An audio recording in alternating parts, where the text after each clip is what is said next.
Hi అండి, welcome to వస్తా vlogs. నేను ఈ వీడియోలో కాజు వంకాయ కర్రీ ఎలా తయారు చేసుకోవచ్చో చూపిస్తున్నా. పిల్లలు కూడా తినేలాగా ఎక్కువ స్పైసెస్ లేకుండా సింపుల్ అండ్ క్విక్ రెసిపీని చూపిస్తున్నా. ఈ గ్రేవీ కోసం 2 టమాటాలు, 2 ఆనియన్స్ కట్ చేసుకోవాలి. ఒక కడాయి పెట్టుకుని 1 టేబుల్ స్పూన్ ఆయిల్ వేసి, ఒక దాల్చిన చెక్క, బిర్యానీ ఆకు, 2 యాలకులు వేసి 2 నిమిషాలు వేయించండి. తర్వాత ఆనియన్స్, టమాటోస్ వేయాలి. 10 నుంచి 12 జీడిపప్పులు తీసుకున్నాను. ఒక ఆయిల్లో బాగా కలపాలి. హాఫ్ గ్లాస్ వాటర్ పోసి జీడిపప్పు, టమాటాలు బాగా మెత్తగా అయ్యేంత వరకు కుక్ చేయండి. తర్వాత స్టవ్ ఆఫ్ చేసి చల్లారనివ్వాలి. చల్లారాక బ్లెండర్ మిక్సీ జార్లోకి తీసుకోండి.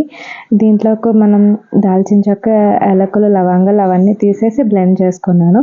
తర్వాత అదే కడాయిలో 3 టేబుల్ స్పూన్ల ఆయిల్ వేసి, మధ్యలో కట్ చేసుకున్న వంకాయలను వేసి, కొంచెం లైట్గా సాల్ట్ వేసి బాగా కలిపి మూత పెట్టి కుక్ చేయాలి.